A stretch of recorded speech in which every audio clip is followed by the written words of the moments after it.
Olá, bem-vindos a todos que nos acompanham em los momentos de reflexión del libro Pan Nuestro. Hoy estamos estudiando el capítulo 33. Vamos a hacer nuestra oración de inicio y elevando nuestro pensamiento, pedimos al Maestro Jesús que nos auxilie en estas reflexiones de hoy para que sea fácil ese entendimiento de sus enseñanzas y que así podamos poner en práctica las enseñanzas que Él nos dejó. Que así sea, gracias a Dios. Bueno, estamos en el capítulo 33 del libro y en este capítulo Emmanuel pone el título de Trabajemos también. Es que, como dijo Jesús, que el Padre, mi Padre, trabaja hasta hoy y yo también trabajo, todos nosotros, discípulos de Él, tenemos que trabajar, poner las manos ahí en la seara de Cristo. Vamos a ver a qué trabajo, ¿no? Él se refiere aquí y empezando ele nos trae un pasaje del Hecho de los Apóstoles, capítulo 14, versículo 15, donde Pablo nos dice lo siguiente. Y diciendo, señores, ¿por qué hacéis esas cosas? Nosotros también somos hombres, como vosotros, sujetos a las mismas pasiones. Para entendermos lo que Pablo quería decir ahí, vamos entender um pouquinho em que situação, em que contexto, não, ele falou isso.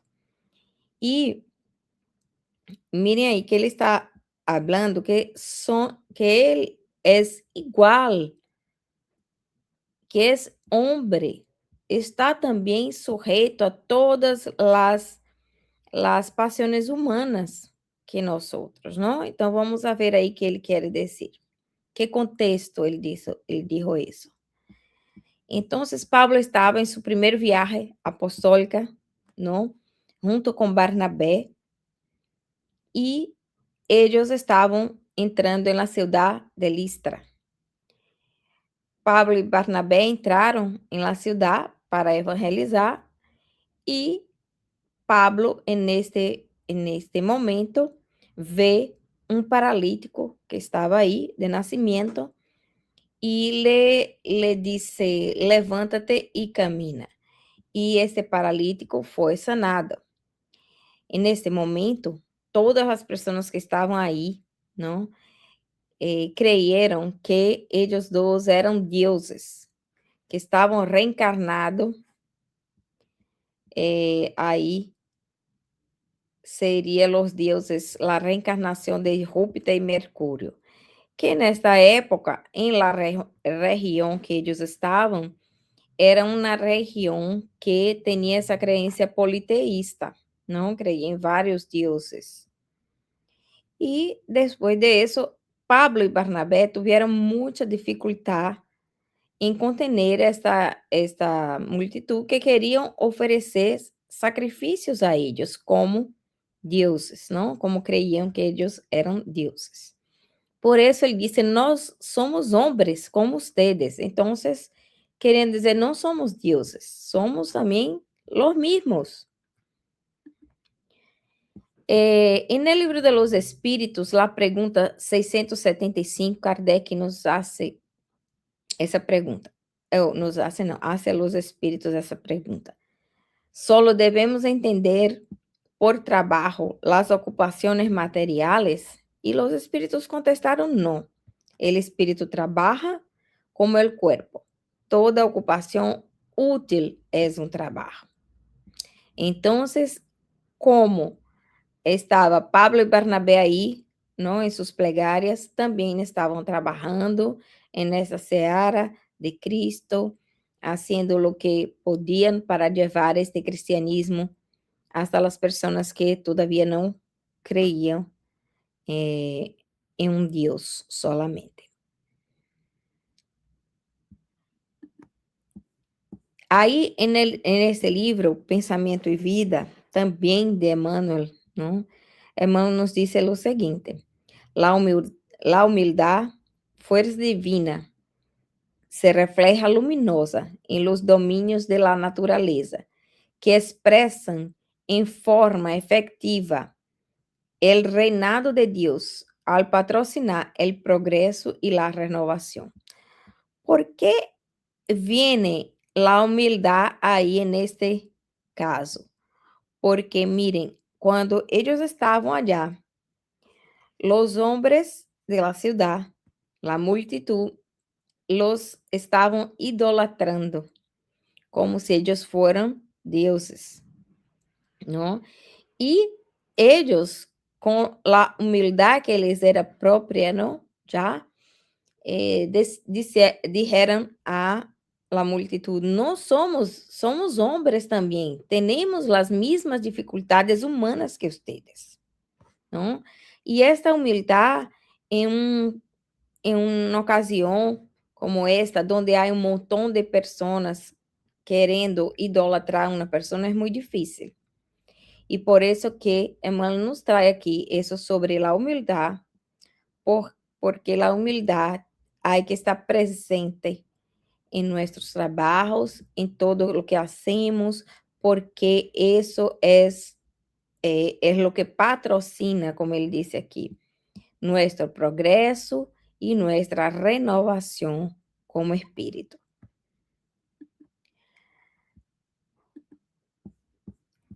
Emmanuel sigue diciendo: el grito de Pablo y Bernabé aún repercute entre los aprendices fieles. Los aprendices somos nosotros, ¿no? Que seguimos idolatrando personas que ocupan determinada posición, ¿no? En varios locales. Tratamos a essas pessoas como se fueran ídolos e nós não pudiéramos estar ao alcance de ellos, não? Estamos sempre abaixo. E Emmanuel sigue dizendo: a família cristiana muitas vezes ha deseado perpetuar a ilusão de los habitantes de Listra. Los misioneros de la revelación no poseen privilegios ante el espíritu de testimonio personal en servicio. Aunque las personas deseen perpetuar esa ilusión poniendo personas como ídolos en determinadas posiciones que ellos ocupan, y Emmanuel nos viene a decir lo siguiente: que los misioneros, las personas que están en esas posiciones, ¿no? En diversos locales cristianos, no poseen privilegios, ¿no? Ellos dan su testimonio personal en el servicio. Y vamos a ver por qué ellos están en determinada posición y otros no. Aquí en este libro, Siembra de los Medios, ¿no? Emmanuel nos dice en el capítulo 21, donde dice pequeñitos pero útiles. Él nos dice: sabiendo que todos somos instrumentos llamados a la ejecución de lo mejor y enterados de que la mediunidad en ese o en aquel grado es patrimonio común a todos, pongámonos a cooperar en la obra de Cristo, nuestro divino Maestro y Señor. Miren, ellos, Emmanuel nos dice aquí: nosotros todavía somos pequeñitos, somos esos pequeñitos, pero podemos ser útiles, porque todos nosotros somos llamados a ser instrumentos, ¿no? De ese trabajo, de esta viña de Jesús. Y él dice: pongámonos a cooperar en la obra del Cristo, ¿no? Y haciendo esta cooperación vamos a estar creciendo como espíritu y estando en locales donde podemos poner en práctica, ¿no?, las enseñanzas de Cristo con bastante humildad. Y ahí Emmanuel sigue diciendo, las realizaciones que podríamos apuntar como gracia o prerrogativa especial, nada más expresan sino el profundo esfuerzo de ellos mismos, en el sentido de aprender y aplicar con Jesús. Cuando vemos una persona que creíamos tener una prerrogativa especial, ellos já se esforçaram profundamente para aprender e aplicar essas enseñanças. Por isso, estão aí. Não é porque são especial ou têm uma prerrogativa especial. É porque já hizo um trabalho de esforço nisso. E sigue Emmanuel dizendo, Cristo não fundou com sua doutrina um sistema de deuses e devotos separados entre si. Criou um vigoroso organismo de transformação espiritual para o bem supremo, destinado a todos os corações sedientos de luz, amor e verdade. Então, que podamos entender o seguinte: quando Cristo estava entre nós outros, ele não criou igreja, ele não criou religião, ele deixou apenas suas enseñanças, não? Em forma de testemunho vivo, em forma de ações suas, para que aprendêramos com ele. Aprendêramos todos, não era solo para alguns, não? E ele disse, os corações sedientos de luz, amor e verdade. Porque naquela época havia muitos corações sedientos de luz, amor e verdade.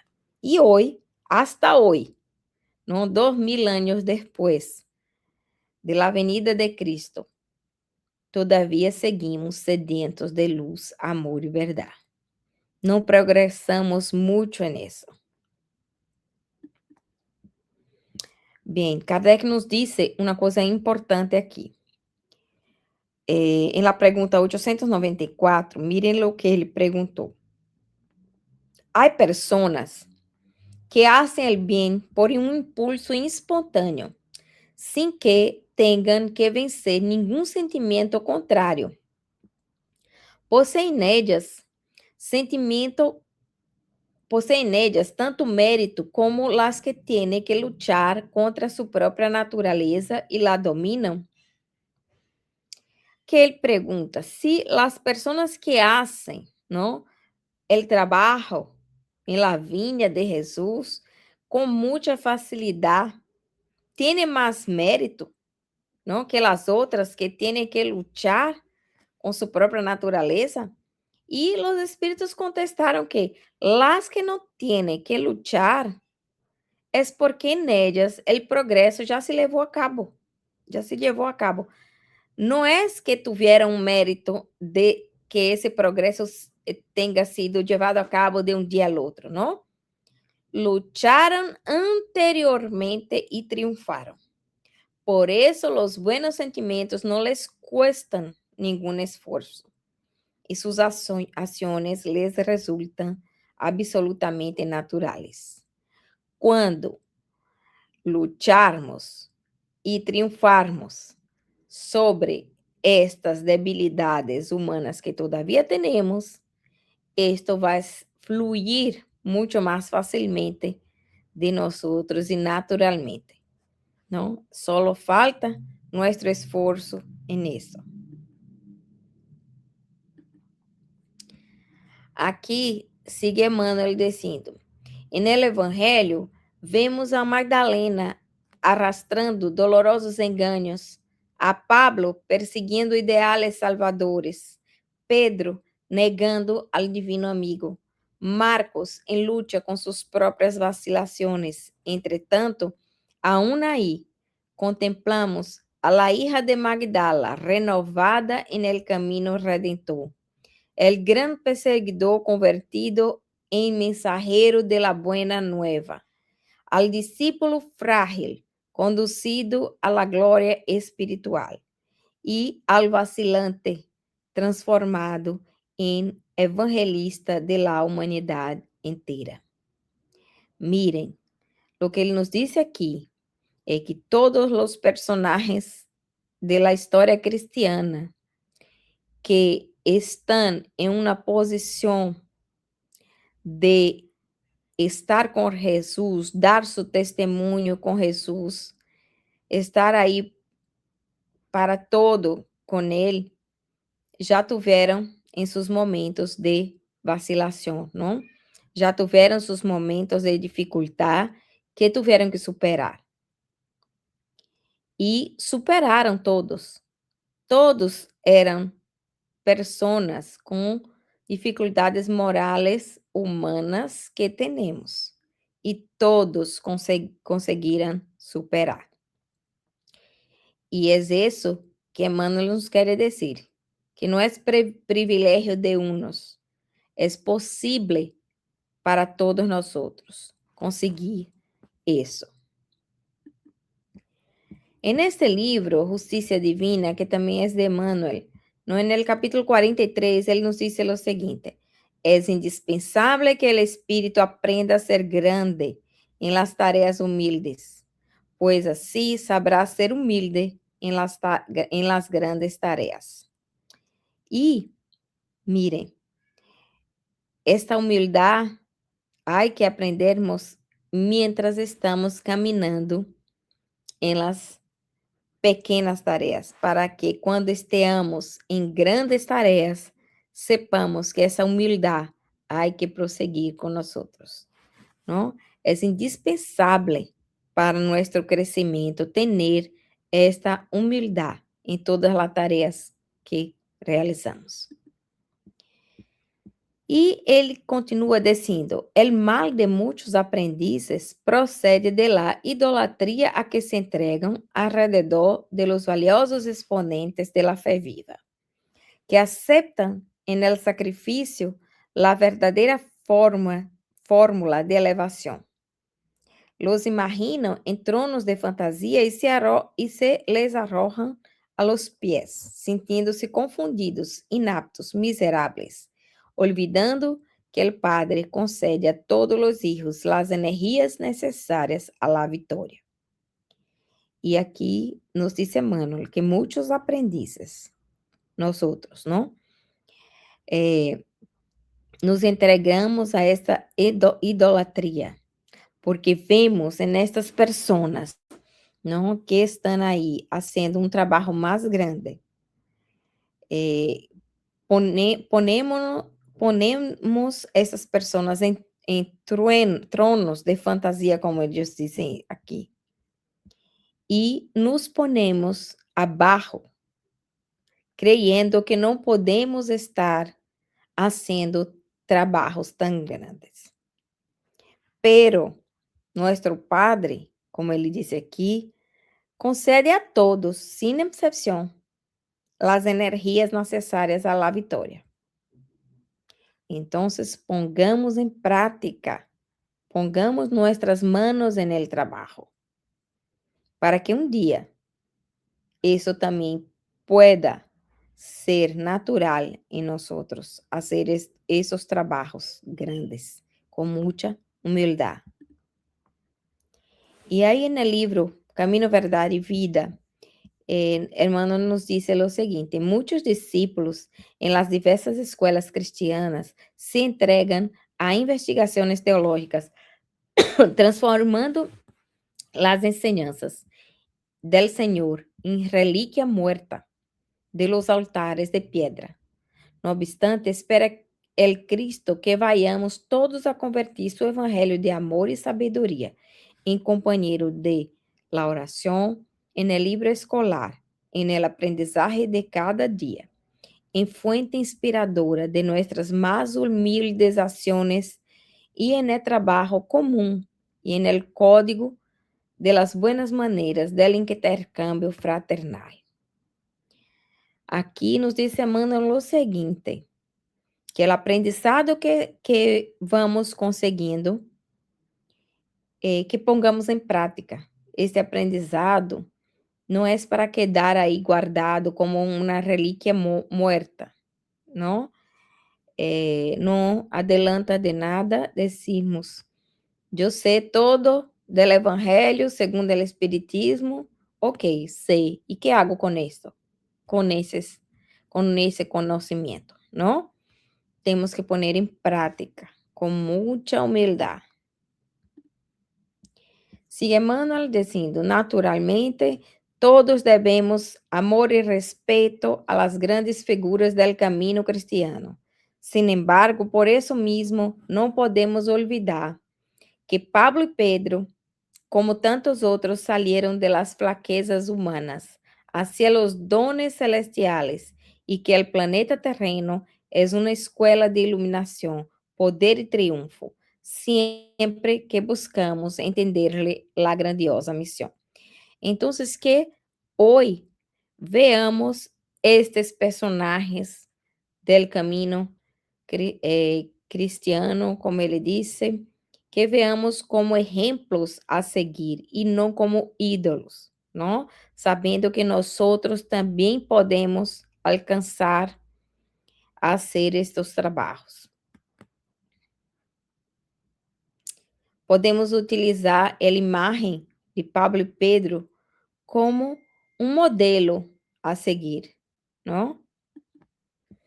E aí, para terminar, en este livro, que é por el espírito de Manuel Filomeno de Miranda, psicografiado por Divaldo Franco.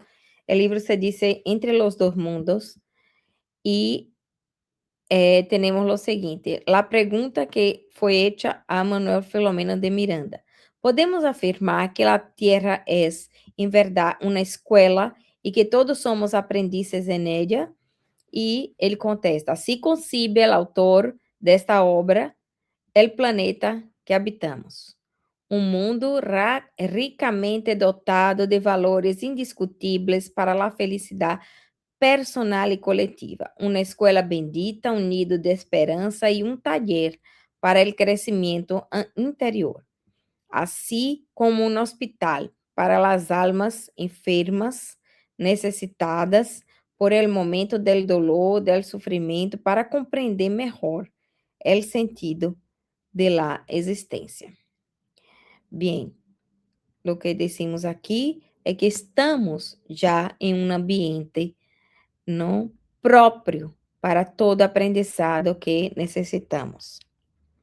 E que pongamos em prática isso, porque esta escola é uma escola onde podemos aprender todo isso que nos falta, não? Então, com muita humildade, que nos acordemos sempre que temos que fazer o trabalho e não olvidar de esta humildade. Terminamos aí nossa reflexão de hoje. Vamos fazer nossa oração, dando graças a Deus e a Jesus por toda essa enseñança que nos ha traído hoje. Que podamos seguir aprendendo, Senhor, com muita humildade, pero não só aprendendo, ponendo em prática essas enseñanças em nossas vidas diárias. Que assim seja, graças a Deus. Muitas graças a todos e hasta la próxima reflexão.